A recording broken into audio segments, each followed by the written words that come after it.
Corinthians says that he's given us the ministry of what? Reconciliation. Luke chapter 19 says this. Remember the story of Zacchaeus? A wee little man climbed up in the tree. Jesus looked at him and said, Zacchaeus, I tell you the truth today. Salvation has come what? Unto your house. He says, for the Son of Man has come to seek and save. Here's a key word here. That which was lost. Now there's a difference between that and those. That and those are both subjected words. Call from Brentford, Tom over 1. Okay. That's part of being a minister. Let me hang up. Give me a minute. Brett, gotta go, man. I'm in a conference. All right. Love you, man. God bless. Bye-bye. Here, brother. You can answer it. So, get my train of thought because I'm a guy here. I got to step back here. Okay, so he says he's given us this ministry of reconciliation. He says he come to seek and save that which was lost. Luke chapter 19. What was lost? Has anybody ever lost car keys in here, or is that just me? Where did you find them? The last place to look.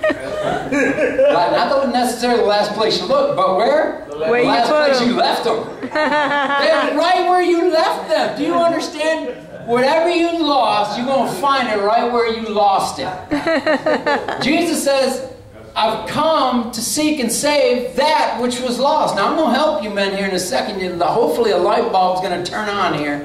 And then we're going to get into some understanding more of spiritual warfare because we're losing a nation. And there's a cost for the battle. And if you don't get it, I brought a big picture today. Listen. He come to seek that which was lost. So in the garden, let's go back, let's go back, let's go back. We got to go all the way back to the origins because sometimes you look in your drawer, you look in your purse, you look under your car seat, you look in all these different places trying to find something that was lost. And eventually, hopefully, that'll travel right to where you left them.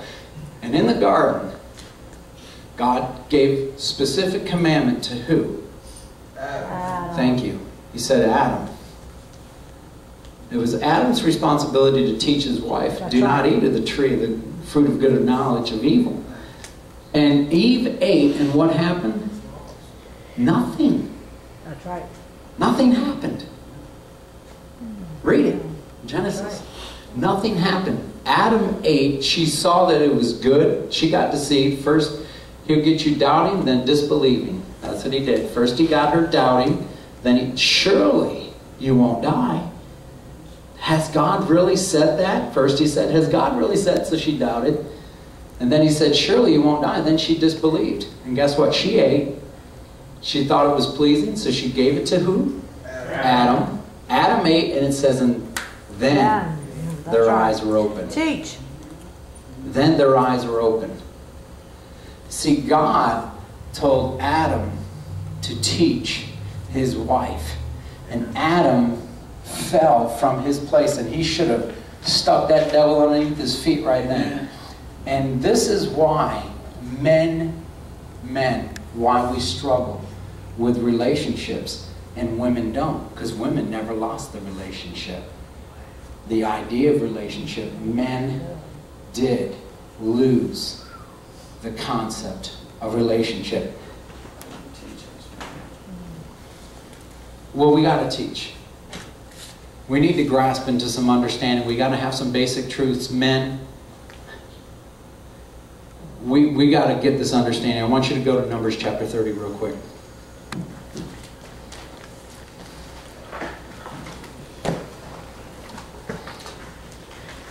Numbers what? Numbers chapter 30.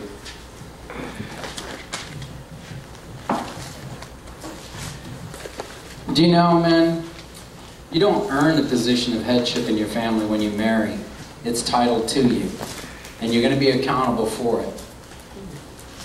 So many men are relinquishing their responsibility in how to rear up their children. Numbers chapter 30, I'm going to read through this and kind of give you a glimpse of this understanding. It says, then Moses spoke of the heads of the tribe of the sons of Israel, saying, this is the word which the Lord had commanded.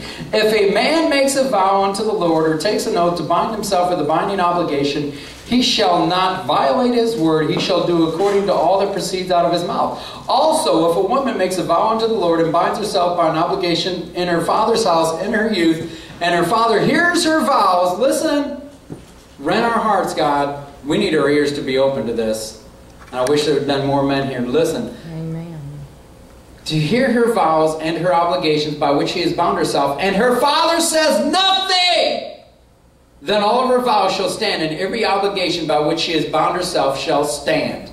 But if the father should forbid her on the day he hears of it, then none of her vows or obligations by which she has bound herself shall stand, and the Lord will forgive her, because her father has forbidden her. Now that goes on to talk about a husband and a wife. What was that all about? What does that got to do with anything? Here's the synopsis of that. God says, when a woman makes a vow, it stands. Amen. But if a husband hears the vow and he nullifies it, then the Lord releases the woman of the vow. Read it. You're going to read it. It says, but if in the day which the woman makes a vow, the husband hears of it and he says nothing, it says that vow will stand. Men, your children, your wife are looking for so much affirmation and affection from you. There is so much authority that has been placed in there. It is the order of God, that God is the head of Christ, Christ is the head of man, and man is the head of woman. But what does most men do? They take that, I'm the head of this household, you need to do what I say. Come on. They have abused their authority. Ephesians chapter 5 says this, wives, be what? Subjected unto your husband as unto the Lord, for this is fitting. But then he addresses men. See, and I'm telling you, I deal with this. I teach family. I deal with families. I know what women are going through. They hate hearing those things. Why? Because the men are ruling over them with this fist of iron. That's right. Amen. Because the next thing, the commandment unto the man is, and husbands, love your wife as Christ has loved the church. Watch this. And gave himself up for her as a ransom. Watch this. This is incredible. Read it in Ephesians chapter 5. Having washed her with the water of the word. Did you hear what I just said? Having husbands washing your wife with the water of the word. You can renounce and cancel out vows. You can wash her. You can. There's authority there. That's good. Man, that you would love your wife as Christ loved the church. And what did he do? He washed the bride. Amen. With what? He was the word is the blood of Christ. Amen. And so husbands, the reason why 80% of our churches are incarcerated with men where there was no father in the household. We're seeing the results. Is there a war on? Yeah. Yes. Last night, we're going to have you come to our church. I'm a Dr. Kevorkian to churches. I kill them. You know? We got to take our theology and make it biography in the street. And I'm out in front of the clinics, and I'm going to share it. Matter of fact, you were talking about a Jericho march. They was talking about that last night. Nothing against that, but can I tell you, how many times was there a Jericho march in the Bible? Once. Don't expect God some formula and how God does stuff. He never does anything the same way. We did a Jericho march. I'll pass those around. You all can see those. This is in front of the abortion clinic in Metairie. And then I'm going to pass these ones around. These are high priest witches. This one right here, Velvet, was the director of the abortion clinic in Metairie. She was a licensed, registered high priest witch. And you will see some other pictures with witches in garbs. I mean, wearing the garbs during the time of business out there in front of the abortion clinic. And that's what we dealt with. And I remember the first time I came to the abortion clinic in Metairie was, does anybody remember that hailstorm we had? I don't know, probably it was about 15, 20 years ago. You remember the hail? It hailed so bad, all the cars got dented. Who was here for that? I'm guilty. I want to apologize to you all. Okay? I don't get too often to do this, but I'm going to tell you what happened to me that day. I was out at the abortion clinic that morning.